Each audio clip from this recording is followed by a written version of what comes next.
Então, bom dia para todo mundo. Estamos iniciando mais uma semana e sempre agradecendo a Deus por esta oportunidade que Ele nos dá de iniciarmos assim a nossa jornada, as nossas atividades, sempre abrindo nosso coração para ouvir a Sua palavra e nos deixar iluminar por esta palavra. Em nome do Pai, do Filho e do Espírito Santo. Amém.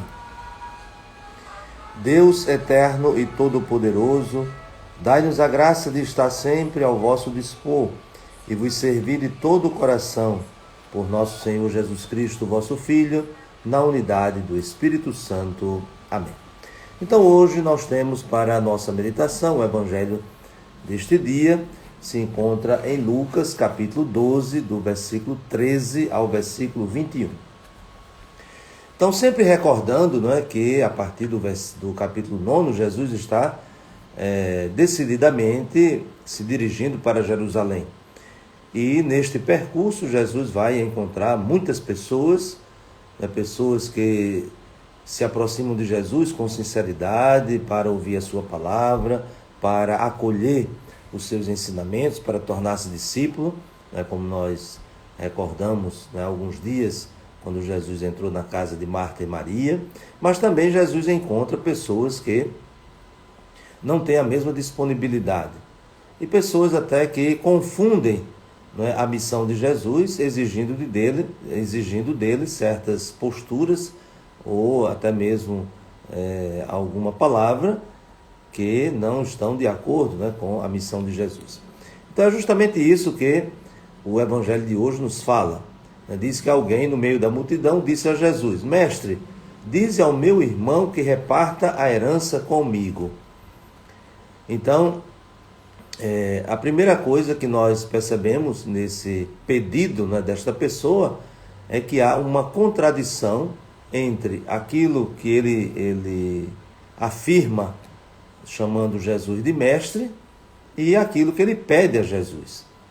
Então, se de fato ele fosse um discípulo de Jesus, que é só o discípulo que pode chamar alguém de mestre, então é muito artificial alguém chamar uma outra pessoa de mestre se não reconhece o seu ensinamento de modo muito prático, ou seja, comprovado a partir da própria experiência.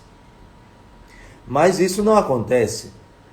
O que é que acontece? Ele chama Jesus mestre e reduz a missão de Jesus a uma espécie de árbitro, a um juiz para essas causas mundanas, quando ele pede a Jesus que diga ao irmão dele que reparta a herança comigo.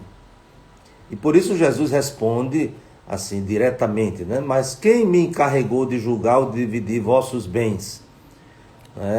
Nós sabemos que todo o ensinamento de Jesus vai na linha do despojamento, na linha do desprendimento de coisas materiais e, portanto, de vencer a tentação, do apego, da avareza, da vaidade, do orgulho e tudo isso.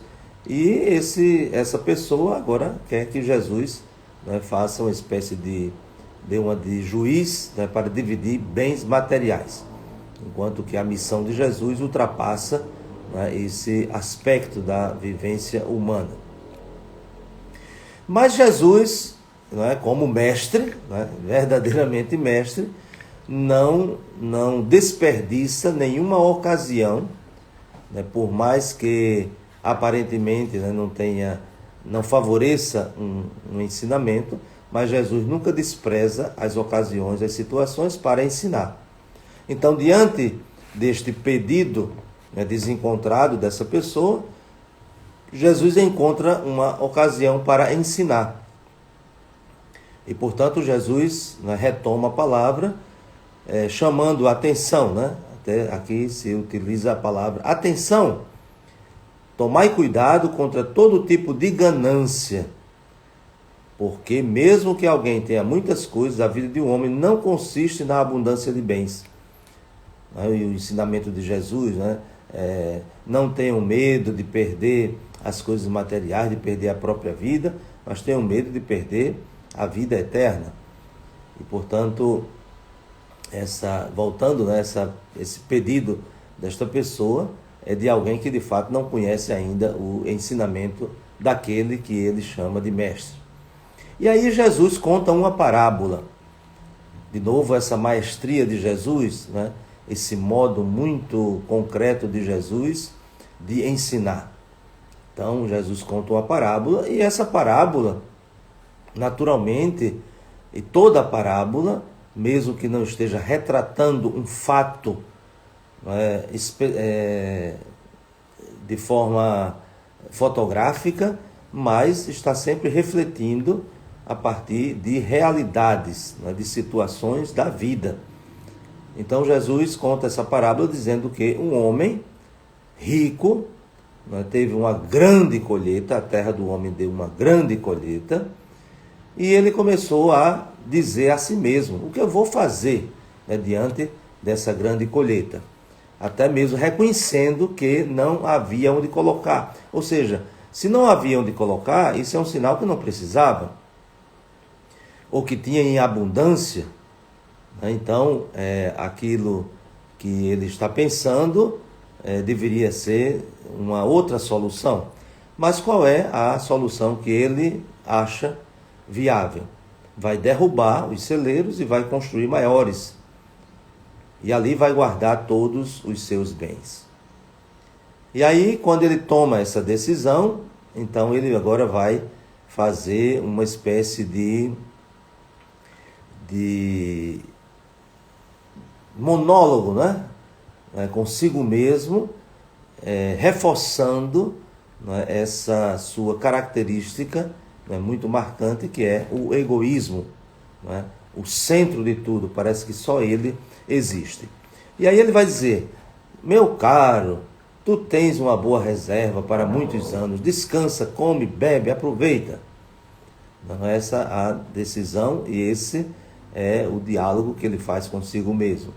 Mas Deus diz: louco, sem juízo, insensato, que lhe falta sabedoria, e essa sabedoria bíblica é justamente a sabedoria a partir da experiência. Ainda nesta noite pedirão de volta a tua vida, e para quem ficará tudo o que acumulaste?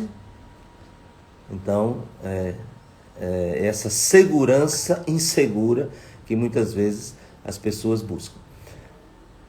Então, qual é a mensagem fundamental desta parábola de Jesus, que chama-nos a atenção para atitudes de vida, decisões, opções que nós devemos tomar na nossa vida? Este homem, ele tem a vida com um fim frustrante, porque ele excluiu do seu horizonte Deus e o próximo. Aí vem todo o ensinamento de Jesus: amar a Deus e amar o próximo. Então ele excluiu Deus e, portanto, ele se torna um ateu na prática, não só de palavra, na prática, e ele excluiu o irmão, o próximo. E, portanto, ele está sozinho no mundo. E por que nós dizemos isso? Porque, vejam lá, quando ele toma a decisão de fazer celeiros maiores, então ele impede algo que poderia ser muito natural, que era a partilha. Isto é, socorrer os necessitados. Ele já tem demais. Então, para ele não seria nenhum sacrifício, mas seria uma generosidade. Então, repartir. Não precisa fazer celeiros maiores, mas repartir com quem não tem. Então, isso aqui é a primeira exclusão que ele faz, é excluir do seu horizonte da vida o próximo, o irmão. E, portanto, se torna, ou se revela avarento, apegado às coisas. A ganância. E a outra atitude, que é o ateísmo, ele exclui Deus do seu horizonte. Por que ele exclui Deus? Porque aqui se disse que a terra desse homem deu uma grande colheita. Existem salmos que cantam justamente os frutos da terra, que o Senhor abençoe a nossa terra, que o Senhor faça frutificar. O Senhor abençoou a nossa terra e assim por diante. E por isso, diante dessa grande colheita, a primeira coisa que ele deveria ter feito era louvar a Deus. Até mesmo porque a própria religião, né, dos judeus, né, tem essa prática, né, de oferecer as primícias, né, de uma colheita. As primeiras coisas são para Deus. E daí surge o culto. Então, ele exclui Deus do seu horizonte. Ele não vai agradecer a Deus porque teve uma grande colheita. Mas, pelo contrário, volta-se ainda muito mais para si. Né? Então, ao invés de louvar a Deus, ele louva a si mesmo. E ali está o engano. Então, vejam que são duas atitudes que levam à perdição o ser humano. Quando ele exclui Deus do seu horizonte e, portanto, não reconhece a Deus, não louva a Deus, não cultiva a relação com Deus, não agradece a Deus, não é uma vida, né, que testemunha as grandes obras de Deus, então o seu horizonte é estreito, é ateu, Deus fora. E juntando até o que não podia juntar mais, ele se fecha na relação com os outros. Isto é, não reconhece que poderia, numa atitude de agradecimento a Deus, também repartir com o irmão aquilo que na prática estava sobrando. Então, vejam que essa tendência, né, egoísta, etnocentrista, né, egocentrista, melhor dizendo, faz com que as pessoas se percam. E percam até aquilo que elas têm. Não é porque aí a conclusão de Jesus. Assim acontece quem ajunta tesouros para si, mas não é rico diante de Deus. Então veja, rico diante de Deus. Rico diante de Deus significa louvar a Deus e repartir com o irmão.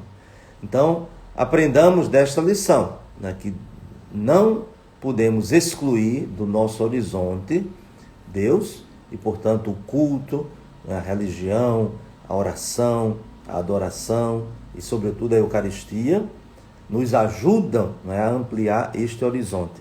Tudo aquilo que nós temos, tudo aquilo que nós recebemos vem das mãos de Deus e, portanto, ergamos as nossas mãos para louvá-lo.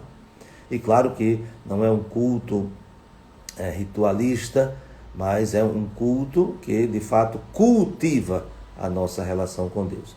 E, por outro lado, que é uma consequência, podemos assim dizer, né, de um horizonte onde Deus está presente, também estão os filhos de Deus ali presentes, ou seja, os nossos irmãos.